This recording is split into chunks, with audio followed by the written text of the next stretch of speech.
as cheap as possible with very cheap computers.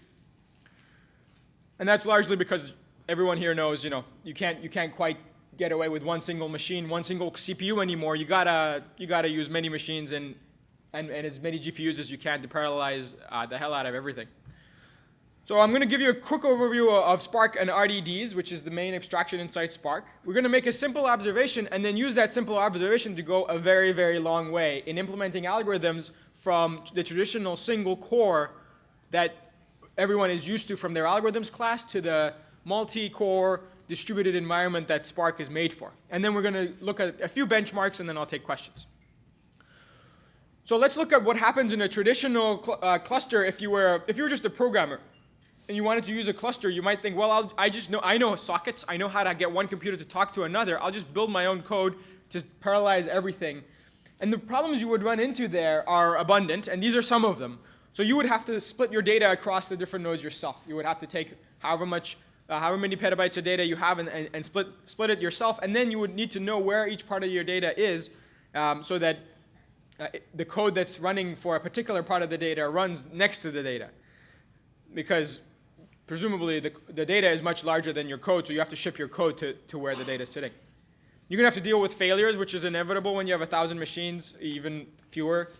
You're going to have to deal with the last machine finishing. That last machine is going to be your bottleneck. You have to wait for everything to finish, otherwise you can't claim your job is done.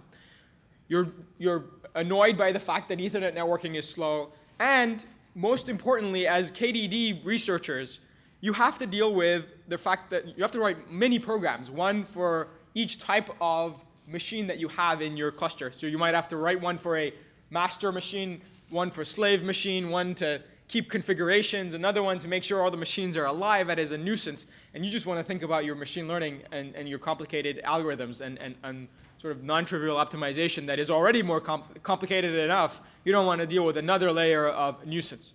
So this is why traditional network programming is rarely used in commodity data centers. And what replaces them are data flow models. So what happens is, much like when we moved from assembly language to, say, C, C++, etc., we gave up some flexibility in what we would be able to tell the computer to do.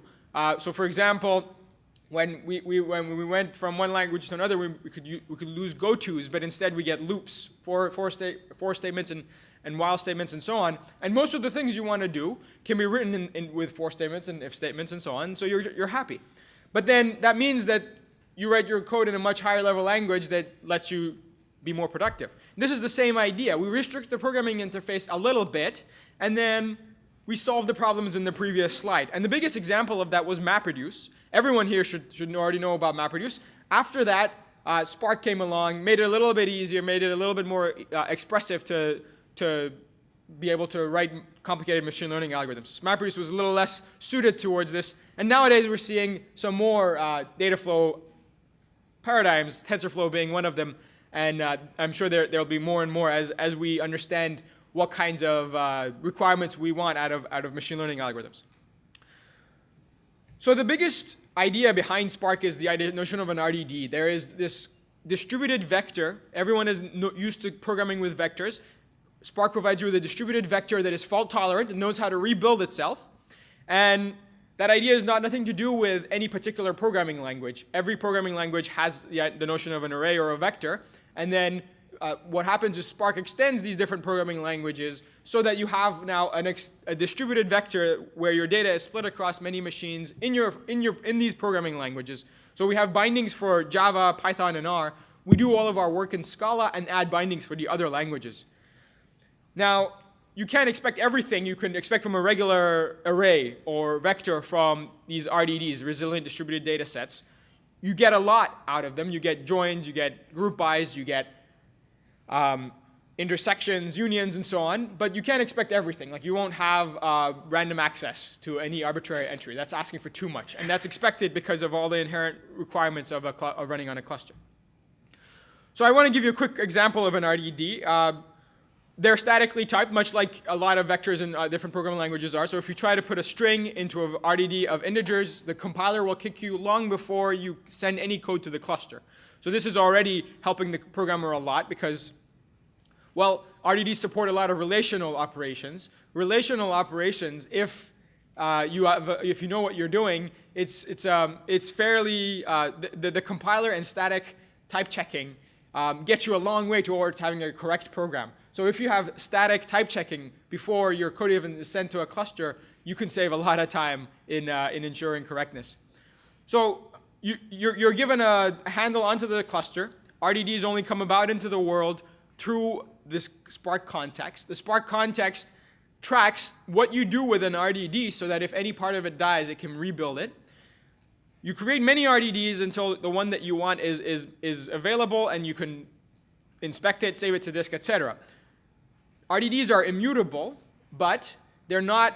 You don't actually do anything. The cluster doesn't actually do anything until you need an entry or a particular operation with the RDD that means that the compiler cannot fake anymore. So what do I mean by that?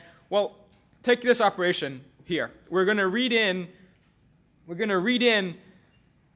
a log of a text file, which is a log, and that means every single entry in the RDD is going to be one line from this text file, and this text file could be sitting on HDFS or some other distributed file system.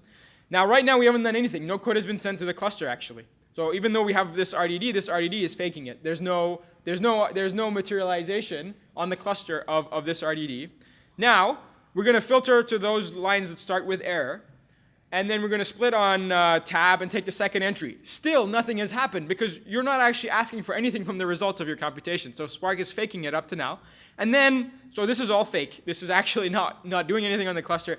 And then when you actually want to do something with this RDD, for example, you're going to save it, and you can't fake saving the results, right? You actually need to save the results. So then the computation is kicked off, and now you make it. And you've been faking it, now you make it. So using that idea, the basic building block, we need to scale machine learning. And the typical machine learning pipeline looks like this. Data goes in, model comes out.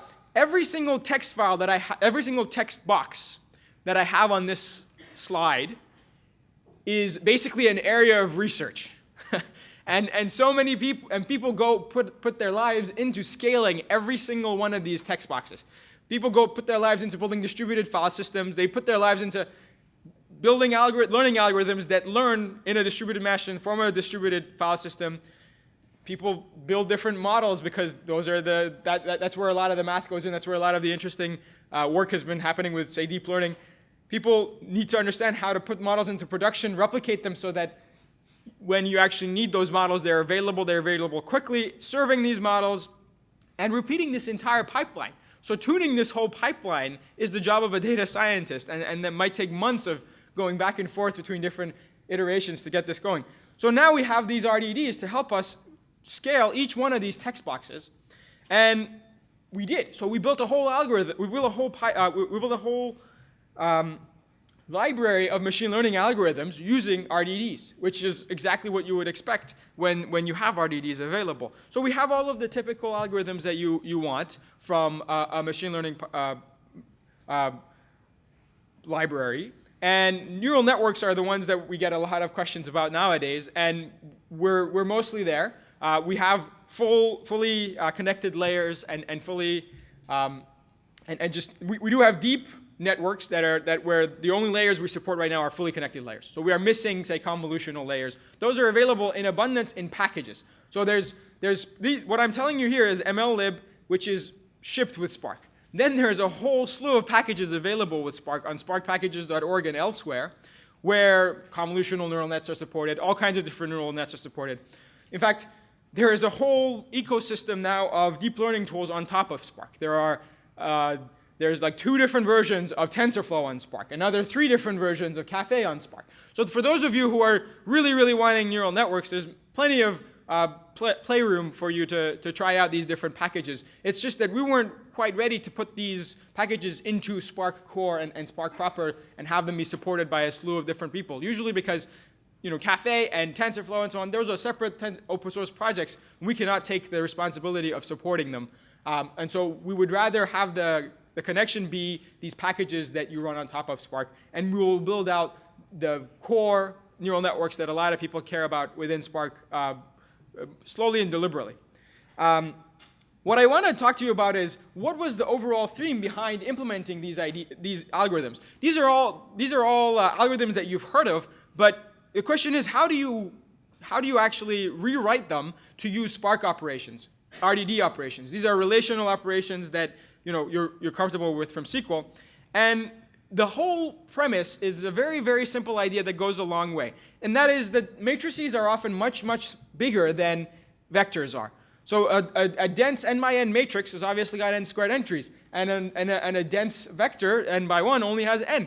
And that is a huge difference as far as the amount of shuffling and data that is concerned. So even for n equals 1, 1,000,000 will fit on a single machine, and then the square of that does not. Usually squaring data sets at the size of KDD data sets does not yield something that fits on a single machine and needs a cluster. And this observation took us a long way. So what we did is, for all of these algorithms on the previous slide, we separated what were the matrix operations from what were the vector operations. We do the vector operations on the driver, and then all of the matrix operations are shipped off to the cluster, and the results are aggregated as vector operations when they need be. And that's it. So all of these different algorithms that I mentioned to you, it's a very simple idea, and I wouldn't be here telling you about it unless it was a powerful one. And it is, because we managed to implement a lot of different algorithms using that simple idea. And I'll go over how we did 2 of those in this talk. So the first example of where this idea is useful is we managed to take a very general conic optimization solver and distribute it with this very simple idea. So how many of you know about the MATLAB TFOCS package, which is the templated first order conic solver? That's what it stands for, TFOCS. How many of you know about that? Wow, no one. Okay, that's surprising. Well, conic optimization takes into account, it has as a subfamily of optimization problems, a lot of the optimization problems that people in this room do care about. That includes the lasso optimization problem. It includes all linear programs. It includes almost, support vector machines, logistic regression, almost all algorithms, convex optimization algorithms that arise in machine learning. It's not all convex optimization, but it is almost all convex optimization that arises in machine learning. And so there's a MATLAB package out there, actually out of Stanford, that does this very well. You write down your objective function, you write down your variables, and then say, hey, go and optimize this. We've basically done the same thing, but now you have the full power of a cluster at your disposal. And we took almost the same algorithms that MATLAB had and combed through them, found where there were matrix operations, sent those to the cluster. Anywhere that there were vector operations, kept those on the driver, and that's it. And so this allows you to solve general linear programs, which people that are even not in this room care about, like industrial engineers and mechanical engineers and all these engineers who don't have weird data sets, but rather just have traditional engineering problems. They would care about these too. And so, well, I already went over this slide. It was basically that simple idea, but a very powerful tool came about as a result. Another example of when this tool was useful in translating single node algorithms was when we managed to distribute the ARPack package. ARPack is a package written in Fortran decades ago for eigenvalue decompositions. It was written in, and is actually used in a lot of different single node implementations of machine learning algorithms and libraries that you know about. For example, Python has bindings into ARPack for when you're calling an eigenvalue decomposition in Python. So we would like to use that because there's decades of optimization and thought having gone into this package. How do we do it? Same idea. I'm not even going to repeat the idea anymore because it's such a simple one. But the nice thing about ARPack was that they built it with some foresight, is that they separated the interaction with the matrix. So obviously to get an eigenvalue decomposition, you're talking about a matrix. That matrix, ARPack doesn't actually want all the entries in the matrix. All it wants is the result of a matrix vector multiply for test vectors that ARPack provides. So ARPack says, here's a vector, multiply by your matrix and return me the result. And ARPack was made in this way because the researchers back then were thinking, well, we want to be able to handle both sparse matrices and dense matrices. How do we do that? Well, we'll just have an interface that does matrix vector multiplies and only deal with the matrix in that form, and then the user can handle how their matrix is stored. And now that our matrix is stored on a cluster instead of just in sparse or dense format, we use the same idea and go forward. So we actually have bindings into ARPAC, and when you call an eigenvalue decomposition, or sorry, a singular value decomposition in Spark, we use ARPAC to compute an eigenvalue decomposition and use the well-known trick and the well-known connection between the eigenvalue decomposition and the singular value decomposition to return the singular value decomposition. So that meant we had to go through, we do all of our work in Scala. So you might be in Python. Your Python code is calling Scala code. Your Scala code is calling Java code. Your Java code is calling Fortran code. And then this is all going up the stack, up and down the stack, and on the cluster, and out, back out. And all you had to do was deal with RDDs. So this is the kind of nice idea that when things are abstracted, when you do a little bit of abstraction, these are the kinds of benefits you get maybe decades down the line. And the reason ARPAC can do this is because it uses some simple algorithms that everyone knows about here, probably. If you don't, well, go look up the power iteration for eigenvalue decompositions, and then after that, look up the Lanczos algorithm.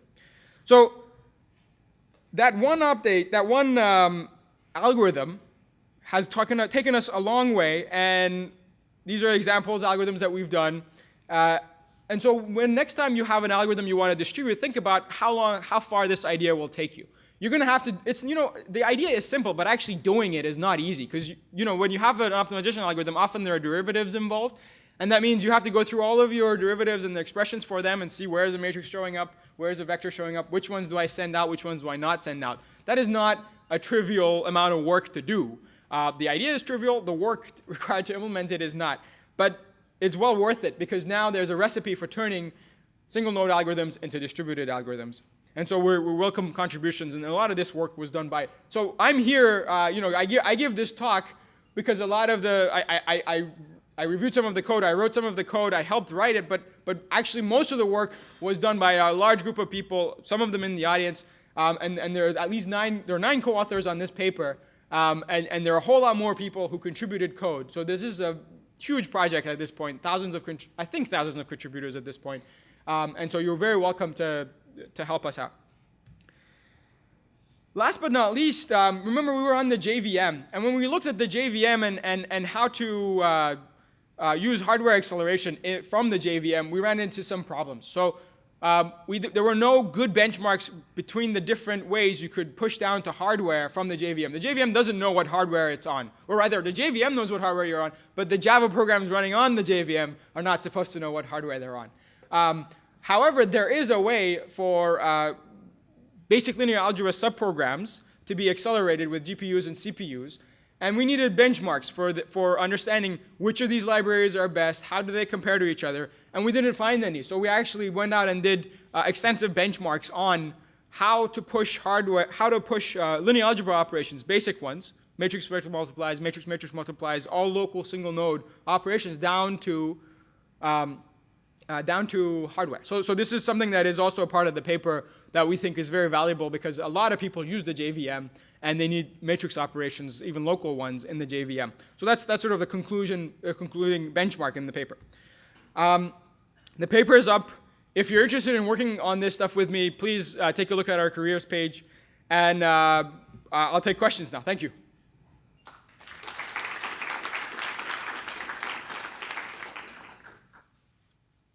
Much. Any questions? No questions? So I've got a simple question. I mean, there's some recent work that came out of Berkeley also about linear algebra and on Spark. So how does your work compare to that? Because, I mean, their results were, let's just say, slightly inconclusive. So this is Michael Mahoney's work? Yes. I just saw that paper, so I haven't managed to go through the whole thing yet. I think the idea was there that you can also I recall seeing the conclusion was something along the lines of you can do linear algebra on Spark, which is great. I appreciate that. I don't recall what the contentious points were or what the how it would compare to this paper. I think our paper came out a lot. We put out this paper maybe a year and a half ago, and then that's how long it takes to get it presented at a conference. And I think this paper came out after that, so I haven't seen it yet. That's okay. There's a question in the back. Hey, how do you decide to put what kind of clustering of some general machine learning algorithm to the MLlib? For instance, like some people are interested in the DB scan rather than k-means. So, but in MLlib we don't have that. So, what's the schedule for putting different algorithms to library? So was the question, what is the schedule for putting different algorithms, or what is the reasoning for putting different algorithms? Let me ask them both. The reasoning is we take the most popular algorithms that we know about. So k-means is in there. We don't take all algorithms. So we're not aiming to put the long tail of clustering algorithms and classification algorithms into Spark, because that is a losing game. For example, other open source packages that tried to do that eventually crumbled under the maintenance of so many different algorithms. So we aim for the most popular algorithms, and then we have other people do packages and maintain those packages separately from the open source project. The schedule, you can look at it on the most pressing thing that we want to add are neural networks, and then there are a lot of different knobs and whistles that are missing from our implementations versus, say, SciPy or scikit-learn. Sorry, we would want to match functionality of those packages, and that's where a lot of the work is also going, just matching functionality. Okay, time for one more question. So based off the talk, it looked like everything was in Spark 1.0 right now. I assume this sort of approach could easily work in Spark 2.0. Do you have any plans to start working in that, or are you focused on Spark 1.0 for right now?